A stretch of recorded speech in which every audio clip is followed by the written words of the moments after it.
Dear students, today I am going to teach you about the index in taxonomy. There are various type of indexes used in taxonomy. These are Shannon-Wiener index, dominance index, similarity and dissimilarity index, and association index. These indexes was given by different taxonomists.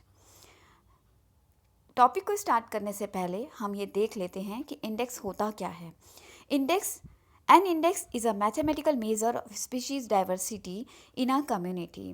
Index एक mathematical measure होता है जिसके द्वारा हम किसी भी community में species की डाइवर्सिटी मीन्स की जातियों की विविधता के बारे में पता कर सकते हैं कि किसी पर्टिकुलर कम्युनिटी में किसी पर्टिकुलर एरिया में कितनी स्पीशीज़ प्रेजेंट हैं, कितनी different varieties of species present हैं. It is a mathematical, scientific and statistical context. It is used to refer to a number, symbol and figure comparing a value to a standard value. Taxonomic indexing was introduced to help and manage the increasing amount of digital information about biology.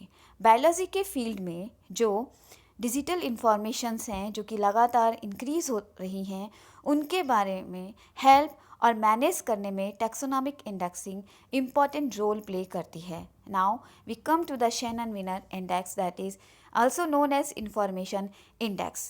What is Shannon-Wiener index? It is a mathematical formula derived from information theory.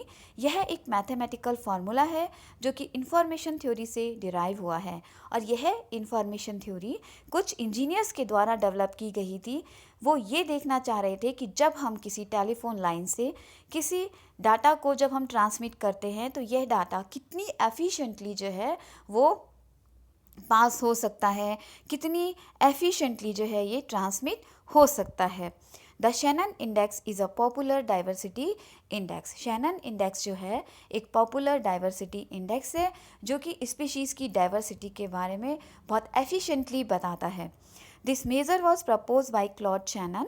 It is used to estimating diversity in habitat and to find out species richness. यह जो Claude Shannon के द्वारा जो index दिया गया था यह किसी पर्टिकुलर हैबिटेट में प्रेजेंट स्पीशीज़ के डाइवर्सिटी के बारे में as well as species richness के बारे में बताता है. स्पीशीज़ रिचनेस क्या होती है यह मैं आपको आगे बताऊंगी. This index is use to measure abundance of a species within a sample plot. यदि हमें एक सैम्पल प्लॉट दिया गया है और हम उसमें प्रेजेंट स्पीशीज़ के नंबर के बारे में उनकी वैराइटीज़ के बारे में अगर हम जानना चाहते हैं तो Shannon-Wiener इंडेक्स जो है एक बहुत इम्पॉर्टेंट इंडेक्स है. This is often use for identifying areas of high natural and human disturbances. यह हमें उन एरियाज़ के बारे में भी बताता है जहाँ पे कि नेचुरल और ह्यूमन डिस्टर्बेंसेस बहुत ज़्यादा होते हैं. ह्यूमन डिस्टर्बेंसेस का मैं एक एग्जांपल आपको बताना चाहूँगी कि जैसा हम सुनते हैं कि हाउस स्पैरो घरेलू चिड़िया जो पहले बहुत आती थी अब हमारे घरों में की छत पे से गायब होने लगी है. तो उसका भी एक कारण है कि जैसे जैसे अर्बनाइजेशन हुआ है आसपास का जो लैंड एरिया फॉरेस्ट एरिया जो है वो कम हो रहा है तो इनकी जो डाइवर्सिटी जो इनके नंबर हैं वो भी कम होते जा रहे हैं. तो स्पीशीज़ डाइवर्सिटी के द्वारा हम ये पता कर सकते हैं कि ऐसे कौन से एरियाज़ हैं जहाँ पे कि ह्यूमन डिस्टर्बेंसेस बहुत ज़्यादा हो रहे हैं, स्पीशीज़ जो हैं वो एक्सटिंक्ट हो रही हैं या एंडेजर्ड हो रही हैं. Okay, now we come to the formula given by Shannon-Wiener. Formula is H is equal to summation of, ऊपर आप देखिए S है, I is equal to 1 PI log EP. Here H is the Shannon diversity index, PI is the fraction of the entire population made of species I, S is the number of species encountered and summation sum from species 1 to species S. देखिए एक particular habitat है और वहाँ पे बहुत तरह तरह की स्पीशीज़ प्रेजेंट है. मैं एक एग्जांपल आपको बताना चाहूँ कि एक पर्टिकुलर एरिया है और वहाँ पे 4 टाइप की बर्ड्स है, house sparrow, crow, pigeon and parrot. अब मुझे ये पता करना है कि उस पर्टिकुलर एरिया में हाउस स्पैरो के नंबर कितने हैं. तो मैं क्या करूँगी कि टोटल नंबर ऑफ़ जो हाउस स्पैरो है उनका नंबर को मैं काउंट करूँगी.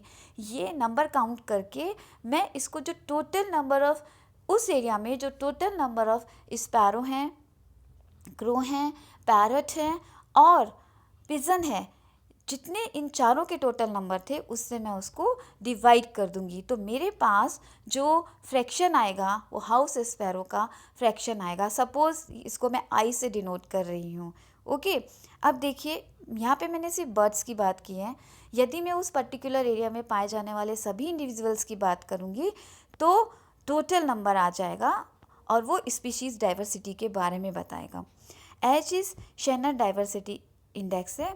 अब हम कैलकुलेशन कैसे करेंगे? Divide the number of individual of a species 1 found in sample by total number of individual of all species, this is PI। मैंने आपको बर्ड का एग्जांपल दिया। अगर मैं सिर्फ बर्ड की बात करती हूँ, उस एरिया में पाई जाने वाली बर्ड्स की डाइवर्सिटी के बारे में, तब multiply the fraction by its natural log, repeat this for all the different species। सभी स्पीशीज़ के लिए मैं इसको यूज़ में लूँगी, क्रो के लिए भी यूज़ में लूँगी, पिजन के लिए भी यूज़ में लूँगी और पैरट के लिए भी यूज़ में लूँगी। The last species is species S, sum all the log values product to get the value of H। इन सबको जब मैं अगर सम कर दूँगी तो मुझे H की वैल्यू पता चल जाएगी। H मीन्स की Shannon diversity index. High value of H indicate more diverse communities. यदि H की वैल्यू हाई है तो इसका मतलब ये है कि उस पर्टिकुलर एरिया में स्पीशीज़ डाइवर्सिटी बहुत ज़्यादा है, मीन्स कि नंबर ऑफ डिफरेंट स्पीशीज़ उस एरिया के अंदर प्रेजेंट है। H value give the information about the number of species as well as the abundance of that particular species distributed among all the species in the community. जो H value है वो मुझे particular species के बारे में तो बताएगी ही, as well as उस एरिया में कितनी नंबर ऑफ स्पीशीज़ प्रेजेंट है उसके बारे में भी मुझे नॉलेज देता है। डियर स्टूडेंट्स, यहाँ पे मैंने एक आपको बर्ड का एग्जांपल दिया है, पर यहाँ पे नंबर ऑफ स्पीशीज़ 10 भी हो सकती हैं। हाँ, अगर मैं इस पर्टिकुलर एरिया में सिर्फ बर्ड की ही डाइवर्सिटी देखना चाहूँ कि कितनी टाइप की बर्ड्स हैं, तो मैंने आपको इसमें 4 टाइप ऑफ बर्ड्स का जो है एग्जांपल दिया है। स्पीशीज़ 10 भी हो सकती हैं उस पर्टिकुलर एरिया में। अगर मैं कैट भी ले रही हूँ, डॉग भी ले रही हूँ, काउस भी ले रही हूँ, बफेलोज भी ले रही हूँ, तो जितनी मैं स्पीशीज़ ले रही हूँ उन सब का मुझे क्या करना होगा? अलग अलग नंबर काउंट करना होगा, टोटल नंबर ऑफ इंडिविजुअल से डिवाइड करना होगा, वो उसका फ्रैक्शन होगा और फिर उन सब फ्रैक्शंस को हम सम अप कर देंगे तो हमें शेनन वेनर इंडेक्स जो है उसके बारे में पता चल जाता है। Diversity depends upon richness as well as evenness. अब रिचनेस क्या है? मैंने आपको बताया था। रिचनेस मतलब कि किसी पर्टिकुलर एरिया में जितनी नंबर ऑफ स्पीशीज़ प्रेजेंट होती हैं वो उतना ही रिच होता है और उसको हम कहते हैं स्पीशीज़ रिचनेस किसी पर्टिकुलर एरिया में। सपोज एक एरिया है A और दूसरा एरिया है B। A के अंदर 5 टाइप ऑफ स्पीशीज़ प्रेजेंट है और B में 10 टाइप ऑफ स्पीशीज़ प्रेजेंट है, तो हम क्या कहेंगे कि जो B पर्टिकुलर एरिया है उसकी स्पीशीज़ रिचनेस ज़्यादा है in comparison to area A। Now, what is species evenness? Species evenness is a measure of the relative abundance of the different species making of the richness of an area। कि species abundance हमें पता चलती है कि particular species, एक species के number उस community में कितने हैं। Now a community dominated by 1 or 2 species is considered to be less diverse than one in which several different species have a similar abundance। As species richness and evenness increases, species diversity also increases। Means कि जैसे जैसे species richness बढ़ती है या evenness बढ़ती है वैसे वैसे ही स्पीशीज़ डाइवर्सिटी की जो वैल्यू है वो भी इंक्रीज होती है। In other word we can say कि शेनन विनर जो इंडेक्स है उसकी वैल्यू इंक्रीज होती है। Now we come to what is species abundance. हमने स्पीशीज़ इवननेस के बारे में पढ़ा, हमने स्पीशीज़ रिचनेस के बारे में पढ़ा। अब मैं ये कहूँ कि व्हाट इज़ स्पीशीज़ अबंडेंस। तो स्पीशीज़ अबंडेंस को मेज़र करने के लिए हम एक एक्फोर स्केल जो है वो यूज़ में लेते हैं। एक्फोर स्केल क्या होती है? इन एक्फोर ए जो है वो है the species observe in abundant within the given area. C is the species observe in is common within the given area. F, the species observed is frequent within the given area.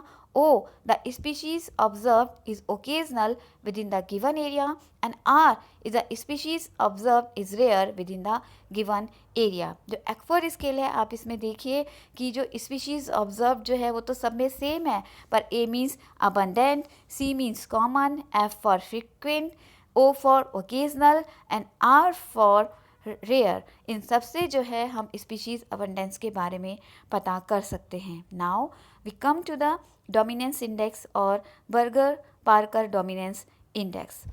Dominance क्या होता है, जैसा कि हम सब जानते हैं कि डोमिनेंस क्या है, कि हम कहते हैं कि डोमिनेटिंग स्पीशीज़ कि किसी पर्टिकुलर एरिया में यदि किसी स्पीशीज़ के नंबर ज़्यादा हैं तो हम ये कहते हैं कि ये डोमिनेंट स्पीशीज़ है. लेकिन आप ये देखिए कि डोमिनेंस इंडेक्स के बारे में, जो कि बर्गर पार्कर डोमिनेंस इंडेक्स के बारे के नाम से भी जाना जाता है. Ecological dominance is the degree to which a taxon is more numerous than its competitor. कि टैक्सॉन मतलब आपको पता ही है टैक्सॉन क्या है. टैक्सॉन क्या है? Phylum, class, order, family, genus, species, ये सब क्या है? एक टैक्सॉन है. तो इकोलॉजिकल डोमिनेंस एक डिग्री है जिसमें कि ये पता चलता है कि जो टैक्सॉन जो है वो अपने कंपटीटर की तुलना में कितना ज़्यादा है. इन एन इकोलॉजिकल कम्युनिटी और makeup more of the biomass, कि उसका बायोमास भी कितना है, इसको भी हम डोमिनेंस से देखते हैं. हम एक चीज़ बोल दें कि किसी एनिमल का साइज़ लार्ज है पर उसके नंबर कम है, और किसी एनिमल का जो साइज़ है वो कम है पर उनके नंबर बहुत ज़्यादा है, तो हम क्या करते हैं? टोटल बायोमास को कैलकुलेट करते हैं कि जिसका बायोमास ज़्यादा है that is dominant. It is calculated by using dominance index. The index expresses the proportional importance of most abundant species. It has the formula dBp equal to Nmax upon N, where Nmax is the total number of individual in the most common species and L is the total number of individual in the community. Dominant species क्या होती है? Dominant species are those that are highly successful ecologically and determined to a considerable extent conditions under which the associated species must grow. Dominant species जो हैं वो highly successful होती हैं ecologically, और वो एनवायरनमेंट को भी, जो प्रेजेंट एनवायरनमेंट है उसके ऊपर भी अपना इफेक्ट डालती हैं. Communities have producers, micro consumers and micro consumers. Within these group, species or species group which largely control the energy flow and strongly affect the environment of all other species are called ecological dominant. समझ गए होंगे आप dominant species क्या होती हैं, जो कि largely energy flow को control करती हैं और वो उस जो है पर्टिकुलर एरिया के एनवायरनमेंट के ऊपर भी अफेक्ट डालती हैं, उसको हम इकोलॉजिकल डोमिनेंस कहते हैं.